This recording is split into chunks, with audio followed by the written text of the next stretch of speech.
좋아요와 구독하기는 사랑입니다. 네, 안녕하십니까. 2020년 5월 23일 한발 앞서 소식을 전하는 고품격 부동산 토크쇼 부동산 별별 수다에 오신 여러분을 환영합니다. 요새 재난지원금 말이 많더라고요. 네, 넌 얼마 받았냐? 그거 뭐 100만 원 받는 거 아니야? 어디다 쓰냐? 뭐 또 100만 원이야. 쓰는 거야, 가족 쓰. 아, 그렇지. 저희 4인 가족이니까 100만 원.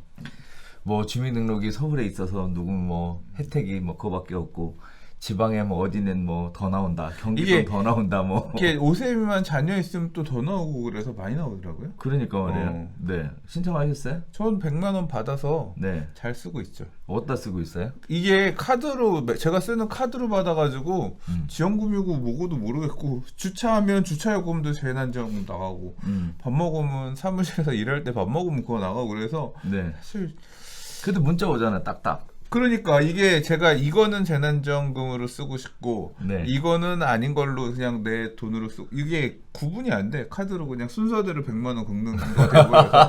그래서 아예 작정하고 가서 탁 긁지 않고서는 안 될 것 같은 그런 상황. 그래요? 예.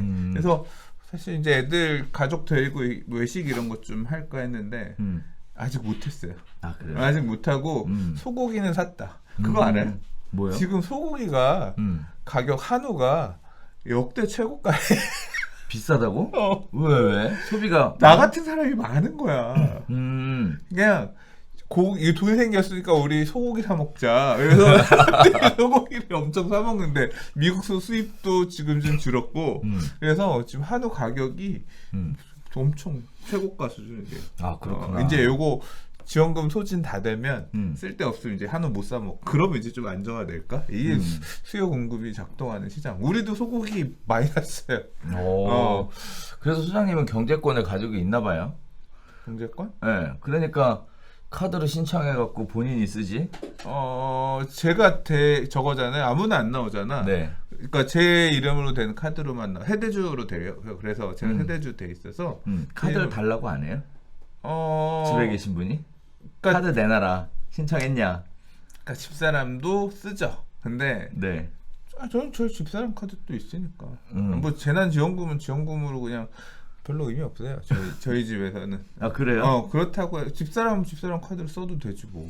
요새 뭐 다들 보니까 그래서 뺏기신 분들 엄청나게 많더라고요. 아, 이거 받아가지고 뺏겼다고? 집에다. 그 얘기 난 웃긴 것 중에 그거 있었어요. 뭐요? 재난지원금이 머릿수로 나오는 거 아니에요? 4인 가족. 그렇죠. 애가 중학교 2학년 애가 내 재난지원금 주세요. 했다는 거야.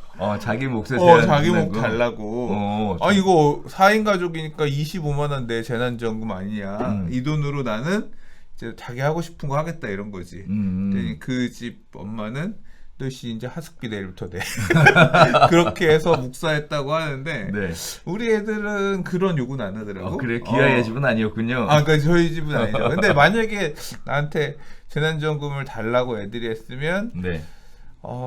저는 주는 거 고민을 좀 해볼 수도 있을 거예요. 왜냐하면 사실 뭐 재난지원금 기부도 할 수 있는데 기부하는 것보단 내가 소비한 곳에 가서 도와주고 싶은 사람들에게 물건을 팔아주자. 뭐 어떻게 보면 그런 의미잖아요.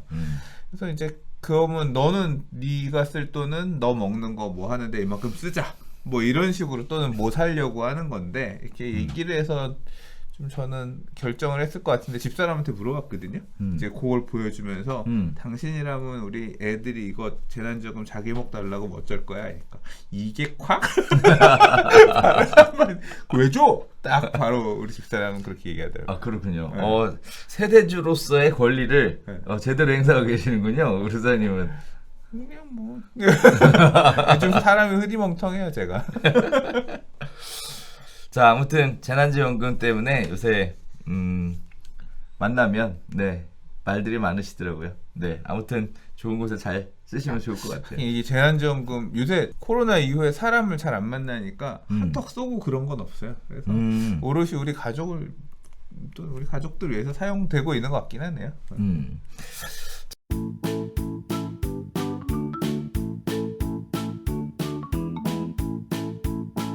자, 그럼 이제부터 다시 첫 번째 소식 시작해 보도록 하겠습니다. 자, 부동산 계약 해지 당해서 억울한데 위약금도 다 안 준다. 이런 얘기들이 나오고 있는데요. 무슨 얘기인지 한번 보겠습니다. 자, 주택가격 급변동할 때 계약 성립과 해제 여부를 다루는 분쟁이 늘어나고 있는 상황입니다. 대표적으로 가계약금만 보내도 계약 성립 여부가 되느냐 안 되느냐에 대한 다툼이 있고요. 또 위약금에 대한 부분, 그리고 또 세금에 대한 부분, 이렇게 크게 세 가지 문제들이 있다라고 얘기하는데, 일단 뭐 다들 아시는 내용일 거예요. 가계약금만 지급이 돼도 계약이다. 계약이다. 근데 이제 문제는 계약 체결을 위한 목적이냐, 아니면 계약금 중에 일부로서의 가계약금이냐에 따라 법리 해석이 좀 다르게 이루어진다라는 거 아마 공인중개사분들은 잘 알고 계시리라고 생각을 합니다. 거기에 따라서 위약금의 범위가 뭐 계약금이냐, 뭐 아니면 지급받은 돈을 기준으로, 가계약금을 기준으로 위약금이 책정이 되느냐에 대한 얘기들이 계속 있고요. 그거에 따라서 또 해약금에 대한 기준도 또 달라져요. 자, 그래서 나머지 계약금을 다 줘야 되냐, 받은 거에 대한 배액만 배상할 거냐, 뭐 이런 얘기들이 나오고요.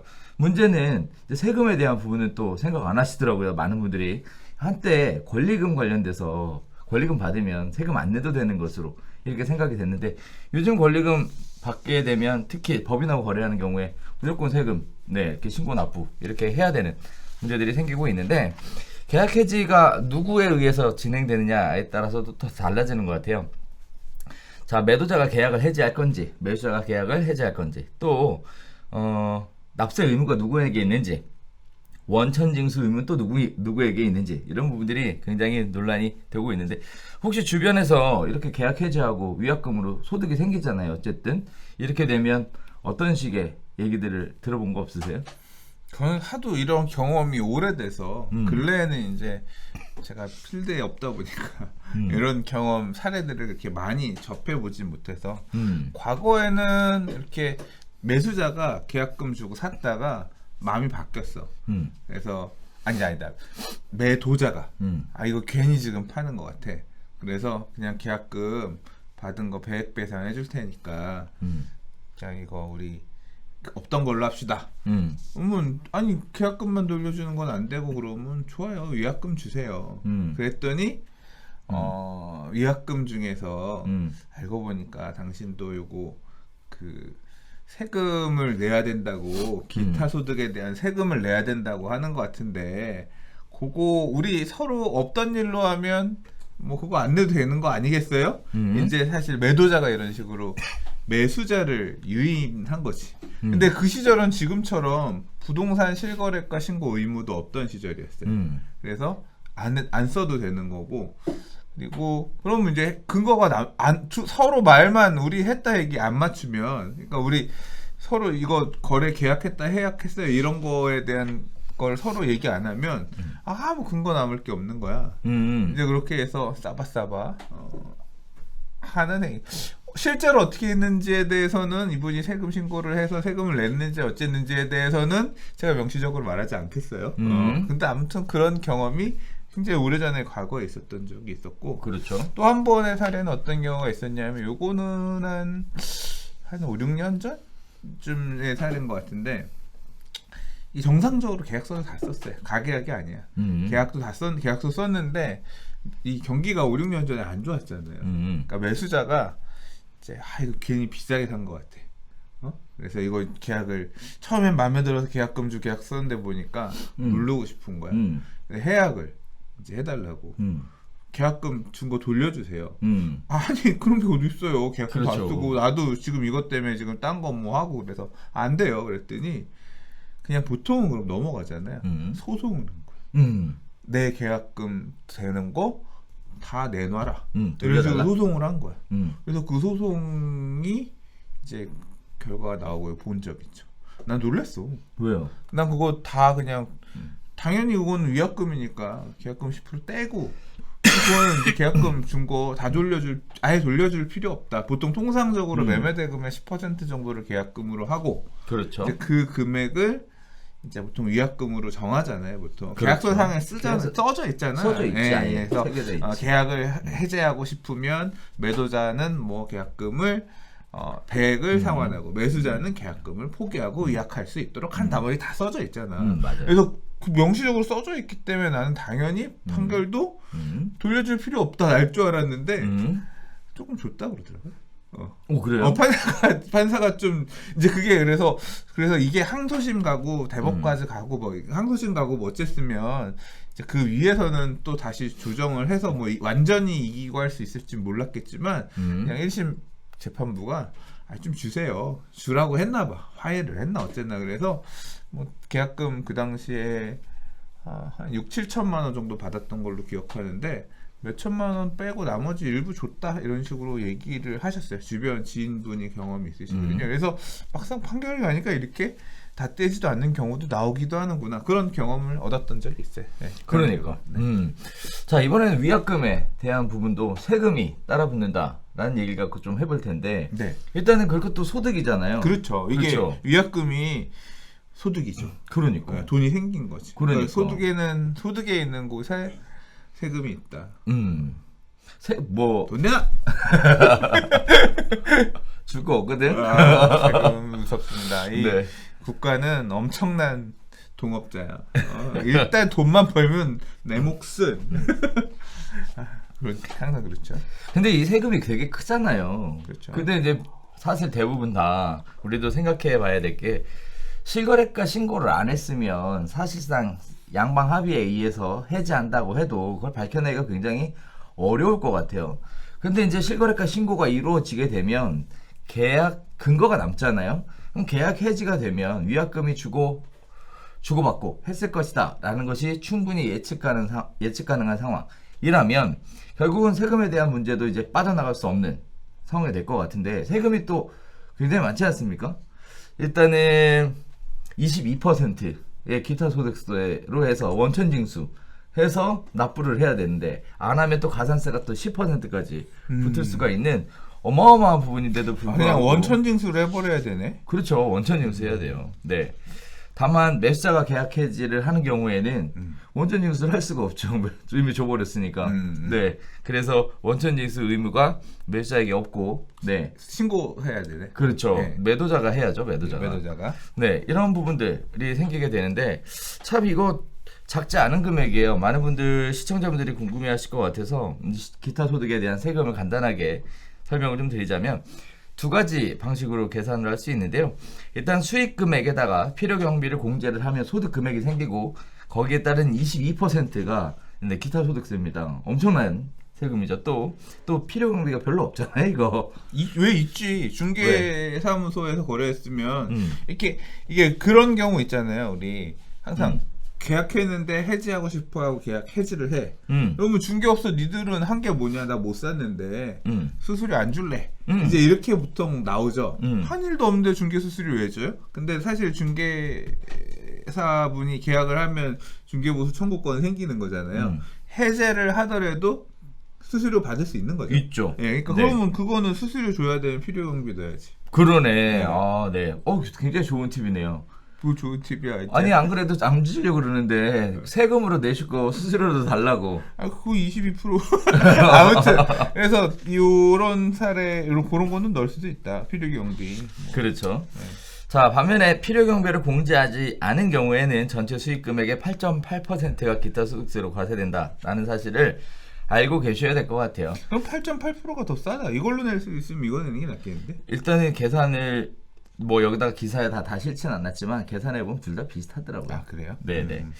자 그래서 이런 부분들이 있다라는 거 알고 세금에 대한 부분도 미리 준비를 해야 나중에 가산세 10% 추가로 부담하는 일이 없지 않을까? 이제 앞으로는 이게 우리가 요게 바뀌었잖아요. 실거래가 신고 의무도 원래 있었지만 그렇죠. 이제 작년에 많이 이슈가 된 게 이 자전거래. 그래서 계약 신고 가격으로 높게 찍어놓고 해제를 해서 실제 거래는 안 했지만 거래 신고 가격만 이렇게 찍는 이런 가능성이 있다. 우리 별별세대 할 때도 이게 실제 그렇게 됐는지는 모르겠지만 제도 자체가 그런 식으로 좀 시장을 교란할 수 있을 만큼 그렇게 보일 수 있을 만한 사유가 엄연히 있다. 그렇죠. 이제 우리 그렇게 얘기를 했잖아요. 그래서 법률이 바뀐 게 해제하면 해제도 신고하게끔 안 하면 이제 과태료 물게끔 그렇게 됐잖아요.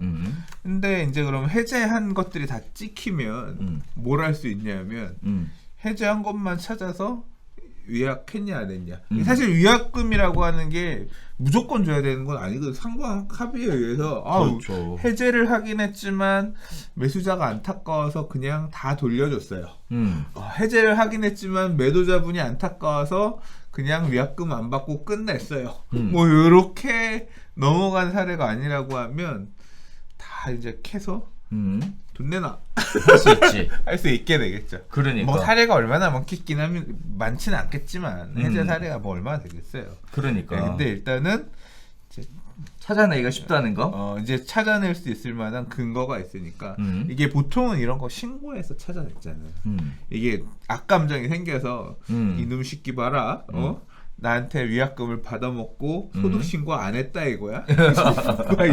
이제 그런 거 아니고서는 사실 이제 알기가 사실 현실적으로 없고 또 이제 뭐 거래 관계 과정에서 이 내용 해약된 거 안 거 이런 사람이 찔러서 뭐 그런 거 아니고서 밖에서 볼 때는 이게 해제가 됐는지 안 됐는지 그거 해제에 대한 기타 속수 냈는지 안 냈는지를 어떻게 알아? 모르지. 근데 이제 이렇게 근거 실거래가 신고가 해제 관련해서 되면서 이제 근거가 하나씩 드러나겠구나. 네.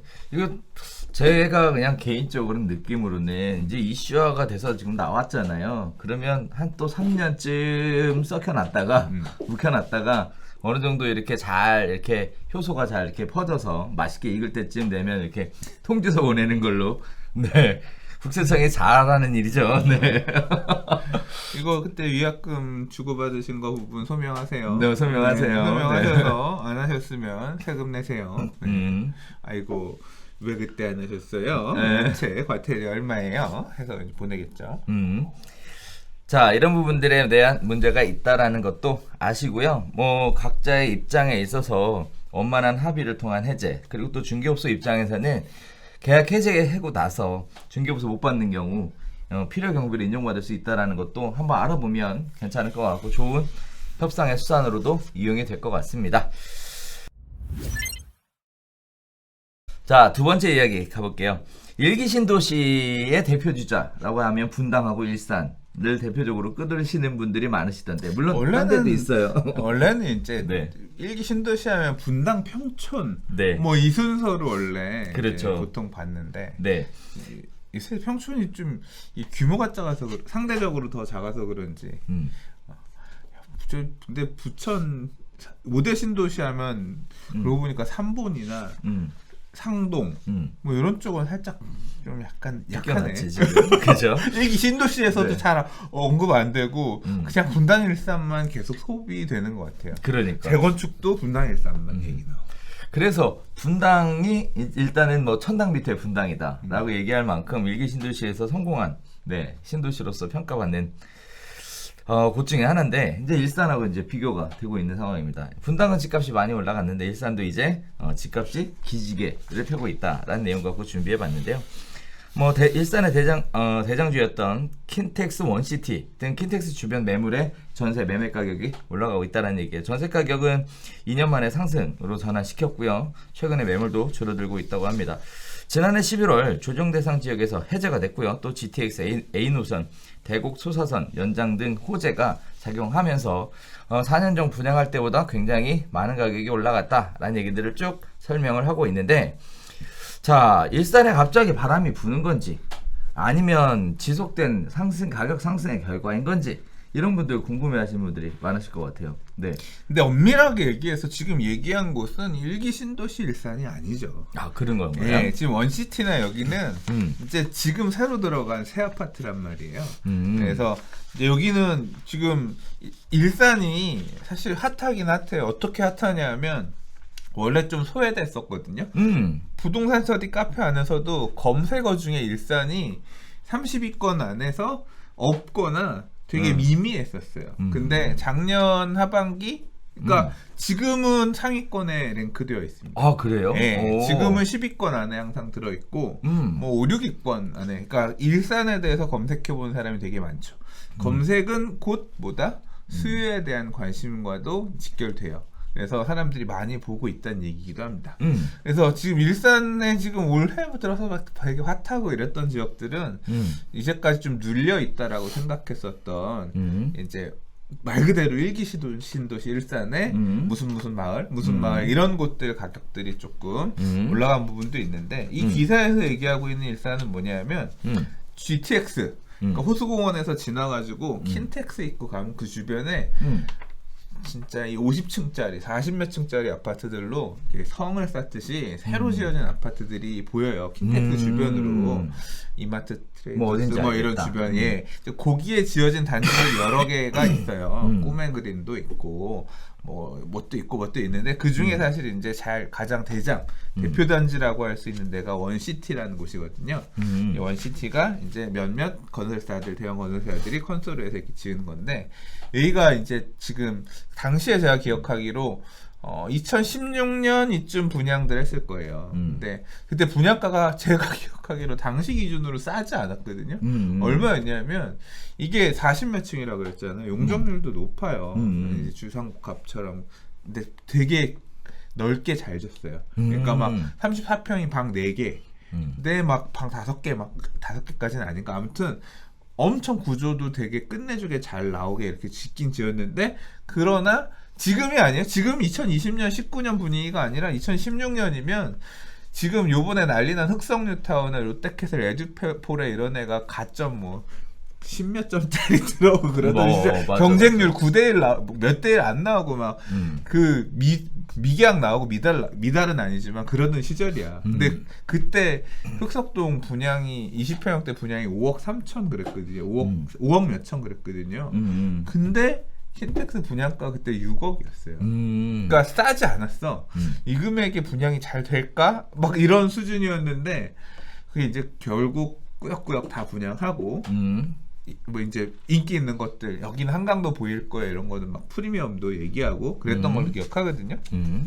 자 아무튼 일산 안에서도 신축 그리고 그 당시에 이제 되게 주목해서 얘기했던 게 GTX가 들어올 거다.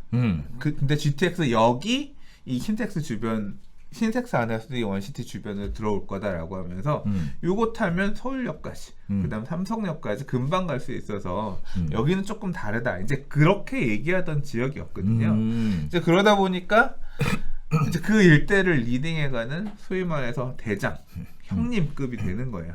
이런 비슷한 사례가 있죠. 어디에 있냐면 동탄 이신도시에 가면 있죠. 동탄 이신도시에도 동탄 신도시는 어떻게 보면 이제 수원 저 남북권역에 있는 어떤 대표적인 주거지요. 그래서 실제 뭐 동탄 신도시에 삼성전자 다니는 분들, 수원 다니는 분들 많이 살고 그러잖아요. 그렇죠. 근데 이제 그랬던 지역이 동탄 2가 들어오면서 SRT, GTX, 동탄역이 만들어지고 그 주변에 있는 애들 중심으로 가격들이 다른 지역과 완전 차별화되는 가격대를 보이면서 가격이 앞서 나갔거든요. 그래서 뭐 우포환이라고 대표되는 그 지역의 아파트는 30평대 아파트 10억. 뭐 이제 그러면서 이끌어가는 모양새를 보였는데 그런 현상이 어디에도 지금 똑같이 나타난다. 일산에도 여기 일산에도 GTX 중심으로 일단 나타나는 거야. 그걸 제일 받아먹고 있는 애가 누구? GTX 여기 신설될 지역 중심에 있는 신축 새 아파트. 이제 얘네들이 지금 그걸 하고 있는데 지금 보니까 놀랐어요. 84제곱미터 아파트가 지난달 9억 7천에 실거래됐다. 그러니까 GTX 역세권의 새 아파트 대장 리딩 단지는 여기도 이제 10억. 그러면 어떻게 보면 이렇게 균형추를 맞춘다라고 해야 되나? 가격대 지금 맞춰주고 있는 그런 모습 보이는 거죠. 이게 이제 의미 있는 얘는 뭐냐면 항상 그렇잖아요. 형님 효과가 생긴다는 거. 야, 이 동네 형님이 얼마야? 그러니까 우리는 형님이 이만큼 이 형님 가격이 얼마가 주면 쫓아간다 이렇게 하면서 가격이 그렇죠. 이제 서열화되는 모습들. 이제 요 뒤에 이 GTX 넘어가면 이게 무슨 말 이제 원시티 이쪽 넘어가면 원마운트 있고 그 뒤에 이제 무슨 마을 있고 있거든요. 이제 쫓아가는 우리도 마을버스 한번 타면 GTX 가면 갈 수 있으니까 우리는 얼마 쫓아갈 거야. 이러면서 가격이 만들어지는데 의미가 있다. 뭐 이제 여기 물량들이 되게 많았어요. 그래서 전세도 쌌거든요 입주할 때. 근데 이제 물량들 어느 정도 소화되고 그러면서 이제 전세 가격도 조금 올라가고 있다고 하네요. 올라가고 있다라고 해요. 네. 자 그러면 기존의 일산에도 일산 일기 신도시라고 얘기하는 일기 신도시에도 뭐 가격을 따라가는 이런 모습들이 보여질 것이다. 예측해 볼 수 있을 것 같은데. 뭐 이제 사실 그렇죠. 왜 뭐냐면 3기 신도시 때문에 일산은 죽으란 말이야. 이제 짜부가 맞아. 돼서 그 얘기가 되게 많았지. 계속 그랬었는데 이게 일산이 그래도 이제 계속 관심이 이렇게 있다는 게 다들 다른 데들 너무 올랐잖아요. 뭐 창녕 신도시 옆에 이제 새로 나오고 대곡도 이제 개발하고 하면 상대적으로 소외되는 부분도 없잖아 있긴 하겠지만 2020년에 2021년에 큰 어떤 부동산의 테마는 풍선 효과일 거라고 생각하거든요. 다른 데들이 너무 올랐기 때문에 안 올랐던 지역들은 입주 물량이 안정화되면 전세 가격이 불안해질 거고 그 전세 가격은 매매가의 하방을 뒤져주면서 받쳐질 거고 또 그리고 이게 참 이 부정할 수 없는 게 투기 수요, 투자 수요 다 좋은데 이번 상승장에서 뭐 저 같은 경우는 사실 보유하고 있었던 주택 가격이 많이 올라서 되게 배불러요. 아무것도 안 했는데 배불러. 근데 그걸 못한 분들은 되게 상대적 박탈감이 심하거든요. 근데 그분들이 가만히 있으면 상관이 없는데 지금 막 뭔가를 하고 싶어. 하고 싶어서 자꾸 이 비규제 지역의 수요층으로 움직이려고 하고 있는 거예요. 이제 그런 분들이 사실 가서 여기 일산은 아직 뭐 규제도 없고 있는 돈으로 살 수 있지 않을까, 여기 더 오르지 않을까 이러면서 가서 이제 받쳐주고 있는 거죠. 최종대창 지역에서도 해제가 됐으니까. 이제 그런 수요들이 아마도 당분간 조금 유지가 되면서 계속 뿔렁뿔렁 될 것 같아요. 개인적으로는. 네. 자, 일산에 사셨던 분들 중에 딴 데는 다 올랐는데 일산 집값만 안 올랐다. 3기 신도시를 일산 앞에다 전화갖고 우리가 피해가 극심하다 하셨던 분들에게는 어느 정도 위로의 이야기가 될 수 있을 것 같고 또 한편으로는 일산까지 또 올라간다고 하니까 주택이 없는 무주택자분들한테는 불안한 소식이 될 수도 있을 것 같고. 그렇죠. 이제 이런 저 낡은 아파트들 관심도 없었던 거 저거 전 안 올라. 내가 10년을 봤는데 안 올라. 근데 걔도 오르면 이제 야, 정 안 되면 저거라도 사야지 생각했었던 진짜 실수요자분들은 내가 저 창릉을 받아서 들어가려고 그랬는데 창릉이 안 되면 나중에 저 비싼 걸 저 돈 주고 사야 되나. 사실 그 경험들을 서울에서 지금 벌써 많은 분들이 이미 하셨죠. 서울의 재고주택들, 중고주택들, 자 이걸 누가 저 돈 주고 사냐 하다가 청약이 안 되니까 결국은 그걸 더 주고 가서 사는. 이 시장이 부동산 가격이 이렇게 급등해도 참 수요자분들 입장에서는 자 박탈감이 심할 수밖에 없는 것 같아요. 그렇습니다. 그런 거 보면. 자, 세 번째 이야기 들어가 보겠습니다. 서울 아파트는 보합을 유지하고 있다는데 인천의 집값은 엄청나게 올라가고 있다라는 얘기인데요. 일단 전반적으로 매매 가격은요. 서울은 대부분 아파트가 보합인데 강남, 서초, 송파 등 강남 3구는 하락하고 있다 이렇게 얘기가 나오고요. 반면에 서대문구, 구로구, 관악구는 상승하고 있다 이렇게 나옵니다. 경기도는 지난주보다 0.08% 올랐고요. 인천은 0.15% 오르면서 상승세가 지속되고 있다. 반면에 전세 가격은 미미한 오름세를 보여주고 있다. 집주인 실거주 요건이 강화되면서 시장에 매물이 없어서 그렇고 또 동시에 월세로 많이 전환이 돼서 전세 매물의 공급이 줄어들어서 전세 가격이 지속적으로 올라가고 있다. 뭐 이런 식의 이야기들이 나오는데 일단 보면 뭐 지역별로 온도 차이가 좀 다른 것 같습니다. 대표적으로 강남 3구 이외의 아파트 가격은 보합 내지 상승을 보여주는 것 같고 경기도나 인천은 상승세가 지속되고 있는 것으로 같고 자 이런 상태에서 경기도 인천 꾸준한 공급이 이루어지고 있는 지역들이잖아요. 그럼에도 불구하고 상승세를 이어가는 원인이라고 하면 어떤 것들을 꼽을까? 많은 분들은 개발 호재를 중심으로 해서 많이 얘기들 하시더라고요. 특히 교통 호재라든지 아니면 어떤 시설이 들어온다든지를 가지고 이야기를 참 많이 하시는데 어떤 원인들이 있을까요? 그냥 그런 호재는 항상 상승 장에서는 오르는 장에서는 다 이유가 되는 거죠. 안 오르는 장에서는 아니 이런 좋은 일들도 있는데 왜 이 동네는 계속 저평가야 안 올라 그런 거죠. 지금 그러니까 2020년, 21년까지는 그냥 좀 상대적으로 더 올랐던 지역들이 키 맞추기를 하면서 쫓아가는 풍선 효과가 큰 테마일 것 같다고 제가 말씀을 드렸잖아요. 그런 과정에서 이해가 되는 거죠. 그러니까 뭐 지금 우리 2월 달까지만 하더라도 풍선 효과 얘기 많이 얘기를 했고 그 당시에는 수용성, 그러니까 경기 남부 쪽 지역들 주로 얘기를 했다고 하면 3월 초 중순 넘어올 때까지만 하더라도 이제 그때 그게 이제 이 GTX B 라인 따라서 인천 쪽으로 좀 움직여. 인천 되게 핫하다. 그래서 뭐 특히 이제 송도 이런 데 난리 났다.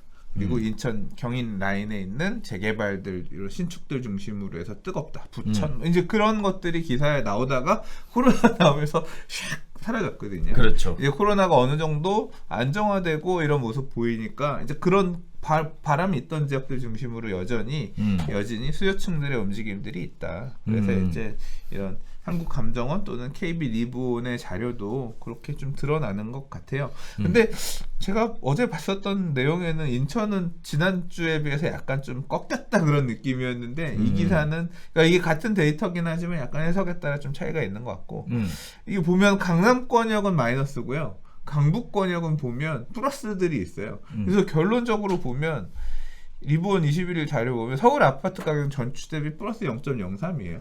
올랐다는 얘기야. 일단 플러스야. 그것도 나는 되게 놀랐고. 그리고 이제 경기는 플러스 0.11이에요. 그래서 상승폭을 오히려 키웠대요.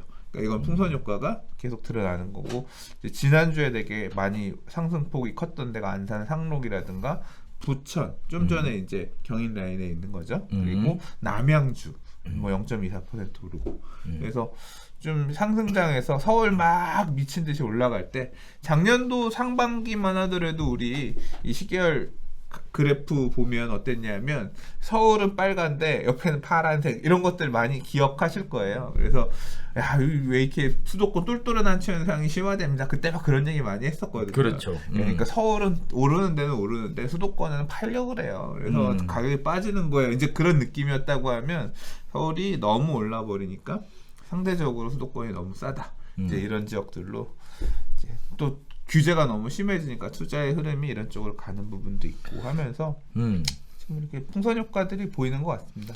전반적으로 강남 3구만 올라갔던 게 아니라 이제는 강남 3구가 어느 정도 주춤하는 동안에 다른 지역들이 이제 쫓아서 수준이 올라가는 전반적으로 한 등급 가격 수준이 뛰는 이런 모습들을 보여주고 있는 것 같은데 생각보다 코로나 위기에 관련돼서도 금방 복귀가 되는 듯한 이런 모습들을 보여주고 있는 것 같은데 안심은 하지 않아. 잘 모르겠어요. 아 그래요? 네. 이 코로나로 인한 이게 아무튼 코로나는 진짜 판단할 수 없는 큰 변수인 것 같아요. 자, 그래서 그런 모습들 보여주고 있습니다. 뭐 앞으로도 이 상태가 어느 정도 지속될지 또 뭐 크게 변수들이 나올지 이건 뭐 지켜봐야 되겠지만 어쨌든 현재는 그렇다라는 얘기 가지고 잠시 이야기 나눠봤습니다. 자, 이번에는 정반대 이야기 한번 해볼게요. 지금 시장에 또 두 가지 이야기가 공존하는데요. 이 시국에 도대체 누가 집을 사는 거냐, 부동산 거래 절벽이 언제까지 갈 거냐 라는 이야기들이 나오고 있습니다. 자, 꽁꽁 얼어붙은 서울 주택시장 4월 매매 전달 대비 42% 거래량이 감소했다. 용산 미니 신도시, 3기 신도시까지 기존 매수자는 대기자로, 청약 대기자로 전환되었다. 당분간 주택시장이 위축되고 청약시장은 과열돼서 양극화가 더욱 심해질 것으로 생각된다 라는 얘기들이 하고 있는데, 자, 일단 부동산 중개업소의 인터뷰들도 있고요. 그 다음에 거래량에 대한 전반적인 얘기들도 있고, 그 다음에 청약시장에 대한 이야기들도 있습니다. 자, 일단 내용을 요약해보면 이런 얘기들을 많이 하고 계세요. 정부의 거듭된 부동산 규제 대책과 코로나19 사태로 인한 경기 침체가 더해지면서 기존 주택시장의 거래 절벽 현상은 더욱 짙어질 것이다. 기존 주택의 집값 하락세가 이어지고 있지만 매수자가 원하는 집값과의 간격은 여전히 크다. 이런 얘기도 하고 계시고요. 또 한편으로는 기존 주택 매수 대기자들도 청약시장으로 옮겨가면서 주택시장은 위축되고 청약시장은 더욱 과열되는 양극화가 심해질 것이다. 또 서울 용산의 미니 신도시 공급과 3기 신도시 사전 청약 등으로 청약 대기 수요가 늘면서 기존 주택 시장의 위축은 불가피할 것이다. 뭐 이런 식의 많은 전문가들의 의견도 팽팽하게 대립되고 있는 상황입니다. 시청자들의 관심도 역시 팽팽한 대립일 것 같은데, 자, 요새 정말 조용한 건지 조용한 편이에요. 에 대해서 네. 이게 확실히 온도차가 있더라고요. 수도권은 안 그렇죠? 아니 그게 아니라 여긴 조용해, 이 동네는. 그런데 강남은 마이너스 조용해요. 찍고 있는데. 그러니까요. 그런데 지방은 빨갛더라고요, 진짜. 뭐 특히 이슈에 나오는 지역들. 청주. 제가 가봤거든요. 아니 뭐 정확하게 얘기하면 대구는 어때요? 더 조용해요. 대구 조용. 네, 조용하고 좀 이따가 얘기 나눌 건데 또 분양권 전매 제한 관련된 얘기 다시 나눌 건데요. 시장 분위기가 조금 달라지고 있더라고요. 자, 그래서 분양권에서 뭐 다른 쪽으로 움직임이 시작되고 있다. 이런 것도 감지되고 있고 제가 요새 전국적으로 다니잖아요, 강의를. 그래서 이제 전국에서 오세요. 궁금하잖아요. 저 못 가보니까. 그래서 만나 뵙고 여쭤봤더니 이런저런 얘기들 해주시는데 어우, 지방의 뜨거운 시장들은 굉장히 뜨거운 게 사실인 것 같아요. 자, 아무튼 서울에 계시는 분들 입장에서 특히 강남 쪽에 계신 분들 입장에서는 진짜 조용하다라는 얘기를 하시고요. 또 가끔 방문이 오더라도 그냥 정보 수집 차원에서 이야기만 하시지 적극적으로 매수로 나서는 분은 없다. 이런 얘기들을 참 많이들 하시는데 자, 일단 정말로 조용한 거냐에 대해서 지역별로 좀 다르다라고 말씀을 좀 드려도 될까요? 네. 네. 뭘 또 그렇게 아니, 될까요? 물어보면 네. 그런가 보죠. 네. 네. 자, 그다음에 또 하나는요. 뭐 이런 얘기들 하세요. 감염병 위기로 뭐 경기 부양, 그래도 긴급 재난지원금까지 했고요. 뭐 실업률이 증가하고 있고 소상공인들이 굉장히 힘들어하고 있고 세계 경기는 위축되고 있고 그럼에도 불구하고 다른 곳은 뜨겁다 이런 얘기들을 하고 있는데 이런 부분들이 한편으로는 갭매우기다라는 이야기도 하고 있고 또는 무주택자의 전성시대가 올 거다 뭐 이런 얘기들 하고 있는데 일단 전반적으로 무주택자들에게 기회가 많이 늘어나는 거는 사실인 것 같아요. 이런 거에 관련해서 카페에서는 어떤 얘기들이 있나요? 이런 얘기는 안 하지. 안 해요? 그건 말도 안 되는 얘기지. 아, 그래요? 무주택자도 등급이 있잖아. 청약통장이 근래에 제가 기사 본 게 2,700만 개래요. 2,700만 개? 우리 어우. 지금 5천만인데 네네. 국민 2명 중에 하나가 통장이 있는 거야. 그러네. 쓸 수 있는 건 제한이겠지만 집을 그만큼 지을 수 있어? 아, 그분들이- 무주택자는 많아. 왜? 그러니까 그분들이 전부 결국은 다 청약 목표가 무주택자는 아니지. 많지만 그 무주택자 입에 떠먹여줄 수 있는 싼 집은 제한이 돼 있다고. 그래서 아주 준비된 무주택자들에게는 전성시대가 올 수 있겠지만 이 물량들이 근래 기사 중에 이런 거 있었어요. 공공분양 주택들이 미분양이 너무 넘쳐나. 예, 그런 데들 지금도 많아요. 도대체 왜 공공분양 주택들은 싸게 분양하는 건데 왜 미분양이 나올 수 있겠어요? 그러게 의외네. 왜요? 결국은 공공분양도 수요 공급이 있는 거예요. 음. 이게 지금 서울에 공공분양을 하면 수요가 많지. 근데 이제 비인기 지역들 또는 물량이 많이 있었던 지역들에 매력 있는 가격으로 공급을 하지 못하면 채우지 못하는 거죠.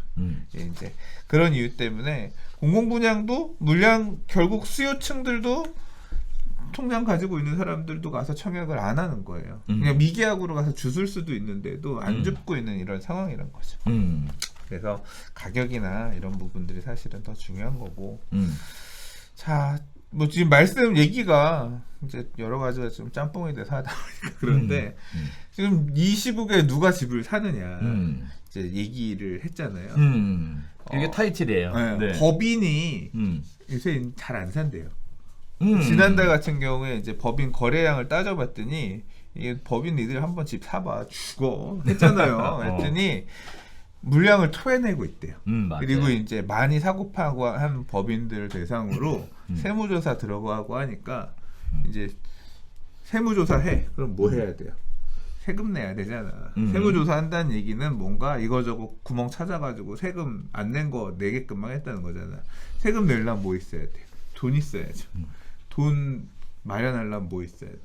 집 팔아야지. 그러니까 물건이 법인 물건들이 나온대요. 법인 물건들 나오고 그래서 법인이 개인의 물건을 취득하는 거는 절반 정도 급감했고 반대로 개인이 법인이 이렇게 내놓은 물건 사는 거는 한 40% 정도 증가했다고 그러나? 다시 역전했다고 하더라고요. 예, 그렇게 해서 네. 지금 이제 20% 증가. 그러니까 법인이 내놓은 매물을 개인이 사들이는 거는 20% 증가하고 개인 매물을 법인이 사는 거는 50% 급감. 그래서 이제 시장 수요의 주체는 개인들로 다시 이제 좀 이렇게 전환되는 모습들도 어느 정도 있는 것 같아요. 뭐 그러니까 지금 누가 이렇게 사느냐? 가격 조정을 기다렸던 실수요들이 사는 경우도 있고 서울은 거래량이 그렇게 많지 않으니까 수도권 같은 경우는 이제 투자 목적의 어떤 수요들이 많이 가면서 매수하고 있고 이제 그런 부분들이 있는 것 같고 말씀하셨던 것처럼 이제 좀 청주 이런 데는 몇 년간 가격 박박 기면서 이렇게 바닥 다지면서 올라오는 데거든요. 이제 그런 지역들 같은 경우는 이제 투기 세력들까지도 가세를 해서 물건 걷는다 뭐 이런 느낌으로 가서 쫙쫙쫙 물건들 지금 사는 부분도 없지 않아 있는 것 같기는 하고. 얘기 들어보니까 청주는 벌써 투기 세력들이 들어와서 이런 얘기해도 되나? 네. 청주는 제가 벌써 작년부터 얘기 들었어요. 마이너스 이럴 때 가서 잡는다고. 그러니까 들었던 것 같아요. 그래서 먼저 들어오셨던 분들은 벌써 정리하고. 그렇지. 네. 지금 뭐 이제 네. 피가 뭐 1,200, 뭐 3,000, 뭐 정확하게는 모르겠어요. 기사에서 얘기 나온 걸 본 거예요. 섰다는 걸 보니까 이제 수익 실현하고 털고. 딴 데로 이제 생각하고 있다. 뭐 이런 얘기들이 나오고 그다음에 또 지금 이 상황에도 매수를 문의하시는 분들이 지속적으로 찾아오고 있다. 이런 얘기들은 하고 계시더라고요. 언론에서 자꾸 이제 얘기해 주니까 지금은 청주 사야 돼. 이제 그러고 가는 거지. 자, 시장별로 이렇게 지역별로 시장별로 온도 차이가 굉장히 크다라는 사실이 포인트인 것 같아요. 그러니까 어떤 지역에서는 이해가 안 되는 거죠. 이렇게 누가 도대체 집을 사고 가격이 올라가는 거냐. 또 어떤 지역에서는 무슨 소리 아냐. 우리 지역엔 지금 이렇게 손님들도 많고 거래량도 많고 네 매물이 없어서 거래하기 어려운데 이런 현상들이 발생하는 것 같습니다. 항상 보면 그렇게 이렇게 지역에 따라서 온도 차가 항상 있는 것 같아요. 경남권 시장 되게 좋던 시절에 서울은 바닥을 박박 겪거든요. 그렇지. 완전 달랐어. 옛날에. 거시 경제는 똑같아.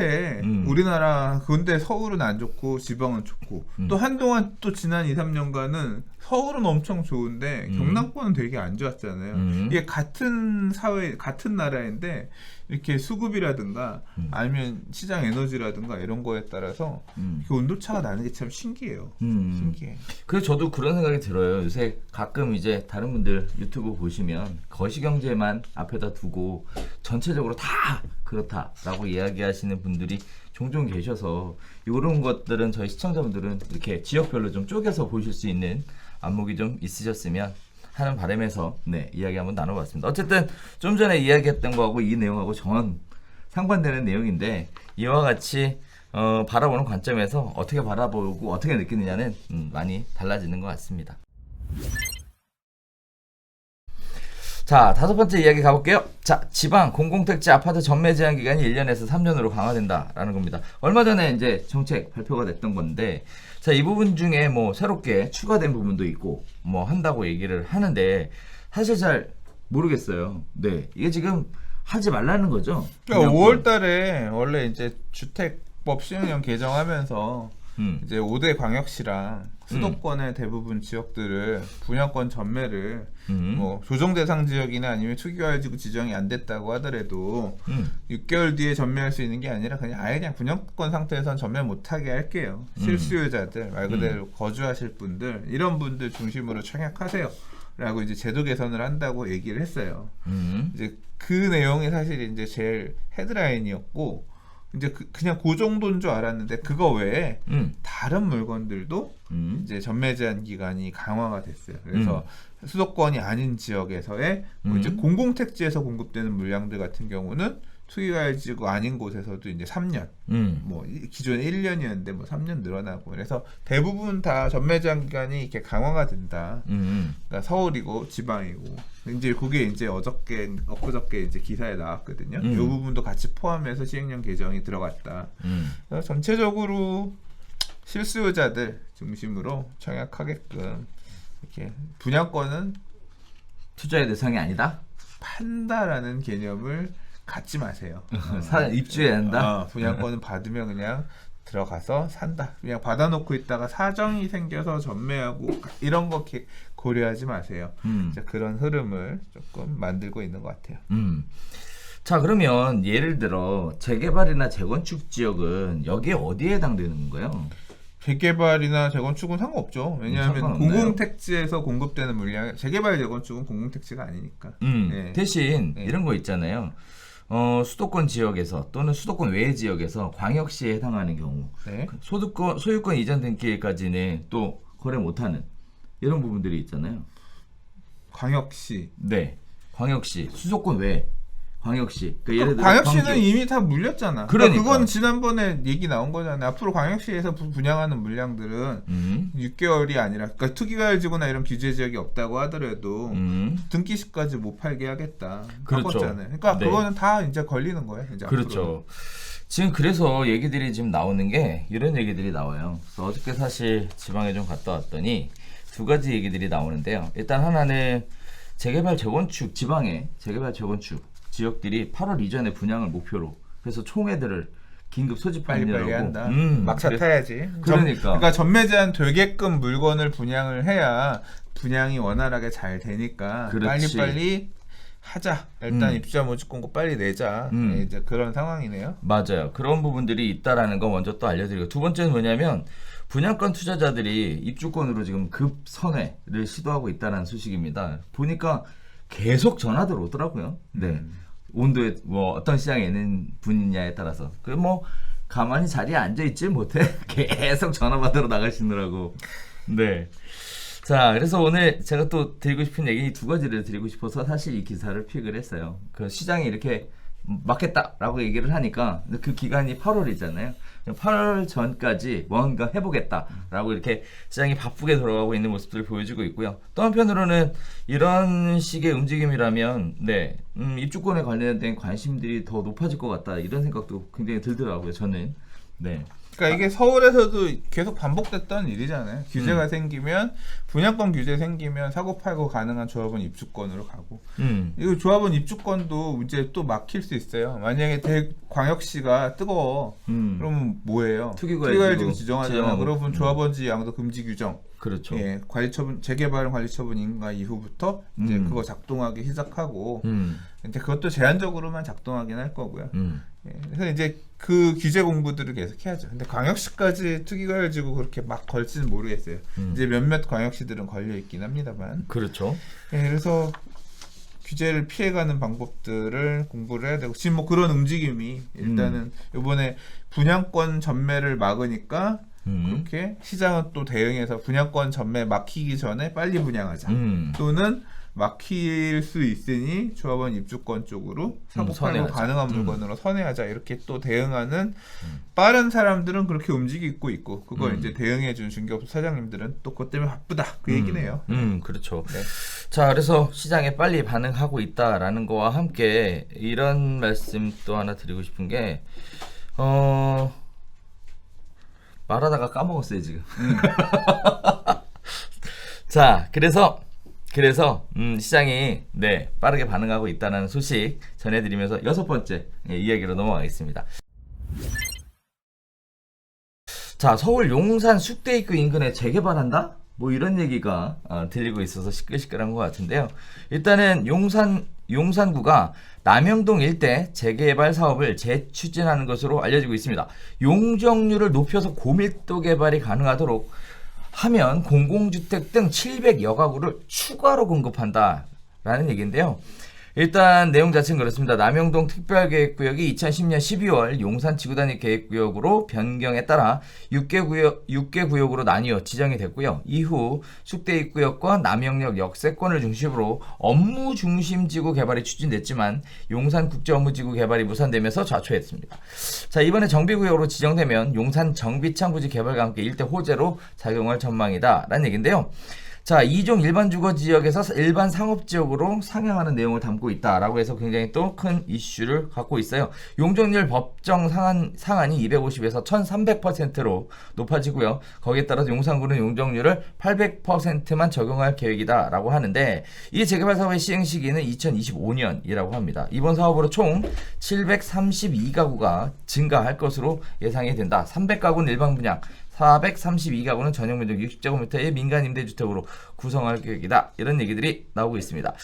자, 일단 뭐 시청자분들께서 생각하시는 이슈가 이런 거 있을 것 같아요. 일단 새로운 재개발 사업이 지금 추진이 되는 건가? 진짜 이게 재개발인가? 또 한편으로는 도시정비형 재개발 사업구역은 일반 재개발 구역이랑 또 뭐가 다른가? 이런 식의 것들이 좀 궁금하실 것 같아서 우리 재개발 전문가인 강병수 선생님께서 이런 게 궁금할 수도 있겠구나. 네. 여기 되게 비싸요. 땅값이. 그러니까 이게 용산은 땅값이 되게 비싼 땅들이 많습니다. 특히 이제 한강로를 주변으로 좌우 같은 경우 땅값들이 되게 옛날부터 비쌌거든요. 그래서 뭐 소액으로 접근할 수 있는 것 자체가 없고 돈이 뭉탱이 돈이 좀 들어가야 되는 그런 사업이죠. 이 도시정비형 재개발 사업은 옛날 이름으로는 도심 재개발이었어요. 근데 그게 이제 나중에 도시환경정비사업이라는 형태로 바뀌고 이제 요번에 이제 재개발 사업으로 또 법이 바뀌면서 재개발 사업으로 이제 통합이 되면서 도시정비형 재개발 사업, 주택정비형 재개발 사업 이런 식으로 이제 이름이 나뉘거든요. 그래서 주로 이제 이 도시정비형 재개발 사업은 일반 상업지역 같은데, 그러니까 땅의 용도가 원래 빌딩 짓고 이런 데들 있잖아요. 이제 그런 지역에 해당 용도에 맞춰서 하는 사업이에요. 그러니까 주택을 짓는 사업이 아니에요. 엄밀하게 얘기를 하면. 그러니까 그러니까 옛날에 도심 재개발 이런 게 공장 재개발 그런 것처럼 이제 그 일반 이 빌딩들을 주로 이제 짓고 이런 것들이었단 말이에요. 근데 여기는 지금 막 이제 추진하는 데는 아니고요. 용산에는 블럭별로 개발 계획들이 되게 많은데 여기는 과거에 오세훈 서울시장 시절에 제가 기억하기로는 한 2007, 8년도 그때부터 추진을 했었어요. 그래서 2008년인가 9년, 2010년 몇 월에 아마 여기가 지구단위계획 그다음 특별계획구역 지정이 돼서 사업이 가려고 했는데 그 이후에 지지부진해가지고 되게 멈춰 있었던 걸로 기억합니다. 근데 이제 그 지역에 이제 다시 사업을 재추진 가겠다라고 해서 이제 정비계획 입안을 하는 과정에 있는 것 같아요. 이 내용 보면 뭐 이제 여기가 대로변은 일반 상업이고 그 이면은 이종 일반 주거 지역이 있는데 실제로는 다 가면 먹자, 술집 이제 그런 곳들이 있는 곳이거든요. 그리고 이 안에 보면 지금 여기서 얘기하고 있는 특별계획구역 얘기 나오는 여기는 보면 큰 건물들이 있어요. 뭐 청룡 빌딩이라든가 그 다음에 그 무슨 제과더라. 아무튼 그런 건물들이 있어서 포함해서 이렇게 통합해서 도시정비형 재개발 사업하면 이게 사업이 다 지주들끼리 어느 정도 협의가 된 내용인지는 잘 모르겠어요. 아무튼 그렇긴 한데 일단 다시 불을 붙이고 있는 상황이다. 예. 요 근래 이제 여기도 있고 요 대각선 맞은편, 그러니까 서울역 쪽으로 올라가는 대각선 맞은편 보면 거기가 이제 또 이 지구단위 계획구역이 있거든요. 거기도 원래 이제 2020년까지 그 내용에 따라서 개발 사업 계획 세우고 추진 주체 만들어서 했었어야 되는데 지지부진하니까 다시 지구단위 계획 지금 용산구청에서 변경하면서 수립하고 있는 중이거든요. 근데 거기는 이제 재개발 방식으로 가는 건데 그래서 뭐 요는 그렇습니다. 서울역에서부터 이 삼각지역 사이에 있는 여러 주택형 재개발 사업, 주택정비형 재개발 사업 또는 이 도시정비형 재개발 사업들도 다시 이제 칼날을 가두면서 사업을 하려고 움직이고 있는 상황이다. 아 이게 진짜 2000년대 후반하고 오버랩돼요. 용산의 이런 개발 사업도 사실 뒤에 이제 이 상승장에 마무리갈 때 이제 막 움직였거든요. 똑같이 제가 여기 원래 2008년, 9년, 10년 이때 하다가 멈췄다 그랬잖아요. 네. 지금 인도 상승장에서 강남 다 움직이고 이제 이럴 때 이제 여기도 이제 다시 힘 받아서 지금 가는 거거든요. 용산 개발 얘기 나오니까 이제 또 막 같이 맞물려서 가잖아요.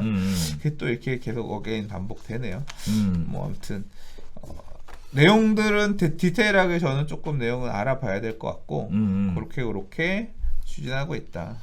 근데 뭐 아파트를 많이 껴서 짓네요.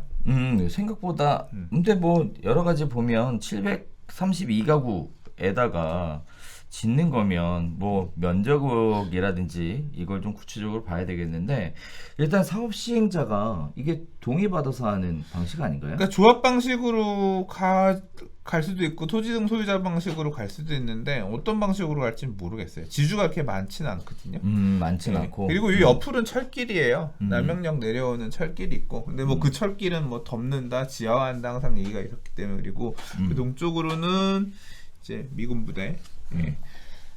이게 지금 이슈를 받는 이유가 이게 용산 정비청 부지 관련돼서 얘기가 나오면서 이거 계속 진행을 하고 있었던 것 같은데 또 다시 이슈가 되는 것 같은 느낌도 드는데 네. 그런 거 맞죠? 계속 하고 있었던 거 아닌가요? 추진이 그렇게 되고 있다는 느낌은 별로 없었거든요. 아, 그랬었어요? 예. 저 사실 여기 맨날 다니면서 보면 건물주가 그러니까 중간에 보면 건물주가 이렇게 세입자 명도하는 것 같이 보이는 건물도 있었어요. 임대를 안 놔. 그러니까 하나씩 계속 비는 거예요. 그래서 아 저기 부수고 건물 지으려나 그렇게 생각했는데 이제 이렇게 정비계획 수립한다고 하니까 그럼 이제 못하네. 그래서 좀 구체적인 내용은 알아봐야 될 것 같고 아무튼 자 이게 용산이 이곳 저곳들이 이렇게 들썩들썩 지금 하고 있는 상황이다. 참고로 여기는 토지거래 허가구역 아니에요. 예, 이게 보면 삼각지역 남단 또는 딱 용산 정비 그 용산 전쟁기념관 전면까지만 딱 토지거래 허가구역 묶이고 여기는 안 묶였거든요. 그래서 정비창 개발과 맞물려서 아직 허가는 풀려 있는 지역이다. 근데 말씀드렸던 것처럼 땅값은 되게 비싸요. 예, 되게 비싸서 2종 일반 주거 지역에 있는 상가, 그러니까 상가라고 하는 게 먹자, 술집 이런 것들이 제가 기억하기로는 벌써 10년도 전에 평당 7, 8천 뭐 그렇게 팔리고 그 이상도 팔리고 대로변 같은 경우는 억대도 팔리고 했던 것 같아요. 자, 지금 이제 용산에 대한 이야기들이 지금 보면 신문에 들쑥들쑥 이렇게 나오고 있어요. 여의도 지금 재건축 관련된 얘기도 계속 나오고 있는데 여의도 기사 그거 보셨어요? 네, 봤어요. 되게 어렵지 않아요? 네, 그러니까 말이에요. 재건축 이거 너무 위험하다. 그러니까 네. 여의도 재건축 하게끔 해달라고 네. 이제 했더니 안전이 위험하다고 생각되시면 1년에 2번 정기 안전 점검을 실시하기로 해주겠다. 뭐야? 그러니까 부동산 가격이 불안한 상태에서는 그런 통합 개발을 카드를 못 꺼내게끔 하겠다. 그게 지금 계속 의지가 읽히죠. 용산은 어쩔라나 모르겠습니다. 그러니까 네. 뭐 그런 상황에 용산은 봐주고 여의도는 안 봐주고. 그러니까. 그것도 좀 그렇잖아. 그러니까 네. 봐줄 거면 둘 다 봐주지. 자, 이런 부분들이 영향을 미치고 있어요. 아무튼 용산 시대가 다시 오는가에 대해서 기대 한번 해보겠습니다. 다시요? 용산 시대 온 적 있었어요? 모르지. 자, 7번째. 하남 전셋값이 들썩거린다는 얘기입니다. 교산 신도시 청약 대기자들이 움직이는 것 아니냐라는 이야기들이 있는데요. 3기 신도시 사전 청약과 관련해서 청약 대기자 전세 수요가 늘고 있다는 얘기입니다. 청약 1순위 거주 요건 1년에서 2년으로 늘어남에 따라서 이런 분들이 청약 대기자 수요로서 자리 잡고 있다. 또 교산 신도시 교통 대책이 발표되면서 송파하고 하남의 도시철도를 신설하겠다라는 이야기들이 지금 계속 이야기들이 나오면서 3기 신도시 분양을 기다리는 대기 수요가 하남시 전세 가격을 끌어올리는 데 큰 역할을 하고 있다는 얘기들을 하고 있습니다. 뿐만 아니라 강동구 고덕지구 입주가 마무리 단계에 접어들자 인접해 있으면서 이보다 전세값이 싼 하남 지역으로 전세 수요가 이동한 것도 가격의 상승에 영향을 미친다라는 얘기들을 하고 있는데요. 자, 이러한 부분들이 여기 보면 하남 교산 신도시가 송파 하남 간 도시철도를 건설해서 강남역까지 30분 만에 이동할 수 있게 하고 과천지구는 뭐 GTX C 노선을 통해서 뭐 연장하는 방안이 있고 뭐 여러 가지 교통에 대한 이야기들이 나오고 있는데, 자, 일단은 하남 지역에 추가 공급하겠다는 얘기. 그렇게 되면 저렴한 분양가로 공급을 하겠죠. 거기에 따라서 교통 여건까지 개선이 된다면 굉장히 좋아 보이는데, 그래서 이제 사람들이 전세 가격 전세로 눌러앉는다 뭐 이렇게 생각하는 거 아닐까요? 아니에요? 너무 대충 먹는다. 그랬어? 사실 이번 주, 그러니까 지난주에 메인 토픽은 이 광역교통 대책 수립한 거라고 보여져요. 가장 파급 효과가 있는 뉴스가 아니었나 싶습니다. 일단 3기 신도시는 이제까지 2기 신도시 다른 택지구와 달리 일단 광역교통 대책을 충분히 수립해서, 그러니까 2기 신도시가 예상보다 성공하지 못했던 이유는 지분 전환했는데 거기까지 이어지는 교통망들이 뭐 분양대금의 얼마를 보통 평균적으로 세대당 1,200만 원인가를 광역교통 부담금으로 받았다고 하는데 실제 이제 집행이 안 돼가지고 서울의 주요 업무지구로 있는 주거수요 분산을 못했다는 게 사실은 치명타였죠. 그래서 3기 신도시는 아예 그냥 반영을 해서 교통 먼저, 그러니까 교통도 같이 그걸 중심으로 해서 일단 계획을 한 게 포인트잖아요. 그래서 그래서 3기 신도시 관련해서 이제 지금 딱 먼저 이번 주에 나왔던 게 바로 이제 하남 교산하고 과천지구의 광역교통을 어떻게 갖출 거냐, 뭐 돈 얼마 정도 예산 집행할 거고 누가 돈 낼 거고 어떻게 바꿀 거다에 대한 것들을 이제 본체를 냈거든요. 그래서 이제 하남 교산 같은 경우는 원래 발표 나올 때 하남 교산이 어디냐면 미사 강변도시 풍산지구 밑에 보면 이제 그 밑에 라인이거든요. 근데 위치상으로 보시면 위례에서 동북 쪽에 보면 산이 있어서 그렇지 뚫고 들어가면 그 위치거든요. 그래서 여기가 이제 원래는 처음 발표할 때 뭐라 그랬냐면 3호선 오금역을 이어서 이쪽으로 넘어가게끔 하겠다. 그럼 3호선 라인으로 묶이니까 3호선 하면 이제 그 다음 넘어오면 매봉이니 양재니 도곡이니 이렇게 해서 넘어올 수 있으니까 그럼 강남 접근성 좋아지는 될 거다. 그래서 교통도 되게 좋은 신도시가 될 거다. 하남 교산에 대해서 관심 갖는 분들이 많이 계시거든요. 뭐 호수도 32,000호 정도 되고 그래서 3기 신도시 중에서는 뭐 과천 지구와 더불어서 양대 투탑이라고도 할 수 있는 지역이긴 하죠. 근데 이제 요번에 지금 발표된 내용에 보면 좀 보니까 오금역은 조금 약간 외지다. 약간 오금역 자체가 오히려 잠실이라든가 강남 쪽 접근하려고 하는 수요들이 되게 많이 있을 거기 때문에 애초에 좀 더 다른 노선도 고려를 해봐야겠다라고 해서 지금 거론되고 있는 호선들이 여러 개가 있어요. 그래서 좀 더 좋아질 것 같아요. 다만 이제 어떤 식으로 연장할 건지는 조금 뭐 도시 송파 하남을 잇는 도시 철도를 새로 짓겠다고 하는데 그래서 일단 그 부분이 좀 추가가 됐고요. 그리고 뭐 이제 거기로 들어가는 도로들 어떻게 만들 거다라는 내용들이 이것저것 조금 포함이 됐어요. 그래서 하남 교산이 좋아질 것 같고 교통이 좀 더 예상보다 개선될 것 같으니까 나오는 얘기는 이제 이거 관련해서는 어디 무슨 노선이 어떻게 연장될 거다? 그러면 그 수혜를 어디가 볼 거냐라고 해서 지금 사람들 막 계산기 두들기고 있습니다. 아 그런 거예요? 예, 그래서 뭐 요거 포함해서 누가 어디로 이어지면서 강동의 이제 고덕지구 안에서는 강동구 고덕지구 안에서는 무슨 역이 환승역이 되면 어쩌고저쩌고 막 그런 계산하는 분들도 계시고 복잡한 거였구나. 이제 그런 부분들 얘기하면서 더 좋아질 것 같으니까 사람들이 뭘 한다? 하남 교산을 청약하고 싶은데 청약하려면 어떻게 하면 당첨 확률을 높일 수 있을까? 하남에 가서 거주를 하면 하남 1순위 통장이 있으면 확률이 더 높아지는 거 아니냐? 그러다 보니까 하남 전세 가격도 오르고 있다. 이제 뭐 그런 꼭지 기사예요. 사실 이 기사는. 근데 좀 사실 되게 빠르죠. 뭐가 빠르네? 기사가 하남이 이제 좋아질 것 같으니까 전세값 오르고 있다는 얘기는 과천도 그렇게 오르다 떨어졌잖아요. 네. 빠르게 너무 빠른 얘기다. 근데 뭐 어느 정도 설득력이 있는 얘기네요. 뭐냐면 그러니까 뭐 설득력이라기보다는 이제 확정은 안 된 거잖아요. 하남의 입주 물량이 대부분 소화가 됐어요. 그러니까 미사 강변도시 입주 물량들이 많이 소화들 됐고, 그러니까 물량들이 계속 쏟아질 땐 전세 가격이 바닥이잖아요. 이제 해결이 돼서 이제 전세 가격이 조금 준해서 올라올 만한 그런 상황이 되기도 했고, 그리고 하남 교산에 분양하는 물량을 받기 위해서는 하남 주민이 더 유리한 부분이 있죠. 이게 그 과천 지식정보타운이나 신도시들 같은 경우는 지역 쿼터도 있지만 그 다음에 기타 경기 쿼터도 있잖아요. 그래서 이제 당첨률을 높이려면 아무래도 하남에서 거주하는 게 조금 더 유리할 수 있으니까 뭐 그런 수요들도 있고 하면서 하남의 다른 지역이 전세가격이 좀 올라가고 있다. 뭐 이런 얘기고요. 과천 같은 경우는 GTX-C가 일단은 이제 원래 들어오죠. 예, 뭐 그래서 정부 과천청사역이 이제 과천지구에서 가까우니까 그거 이용할 수 있고, 그 다음에 위례 과천 예, 위신선이라고 보통 위례 과천선, 예, 위신선이 아니죠. 위례 과천선이 연장해서 정부 과천청사역으로 오게끔 하면서 그것도 맞물려서 올 수 있게끔. 그럼 위례까지도 남부 라인을 쭉 잇는 철도 이용할 수 있으니까 좋아지는 거고.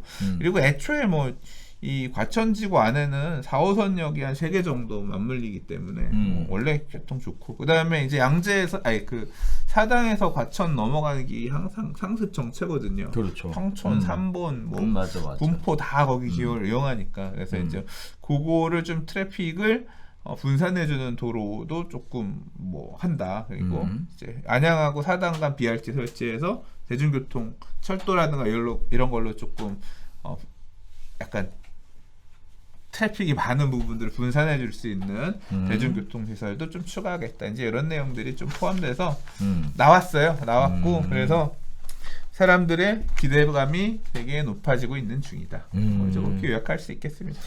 결국은 이게 교통대책이 구체적으로 나오게 되면서 거기에 나서 파급적으로 이렇게 달라붙는 얘기들인 그러니까 거군요. 사실 지난주 과천 전세값이 막 되게 많이 올랐어요를 보기보다는 이 교통대책을 이렇게 세웠다.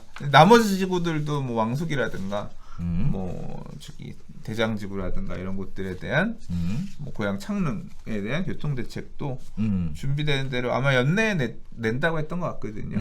나오면서 또 기대감이 더 높아지지 않을까 싶습니다. 3기 신도시는 좋긴 할 것 같아요.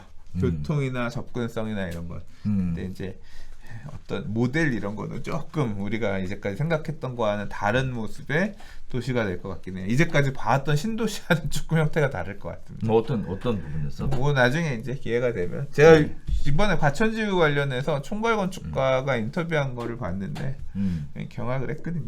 아, 또 그런 게 있었습니까? 네. 네. 3기 신도시 관련해서는 다음에 기회가 되면 얘기해볼게요. 알겠습니다. 기대해 보겠습니다.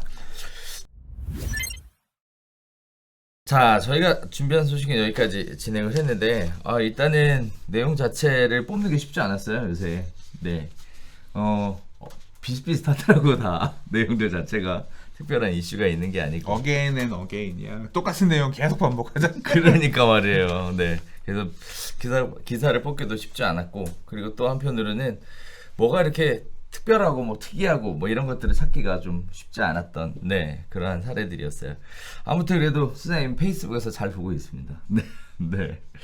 자, 그래서 뭐 오늘 준비한 소식 여기까지 진행을 한번 해봤는데 요시 날씨가 갑자기 더워져서 땀나. 이제 에어컨 켜야 될 것 같아요. 그러니까 말이에요. 여기도 지금 시작한 지 조금 되니까 벌써 후끈후끈하네요.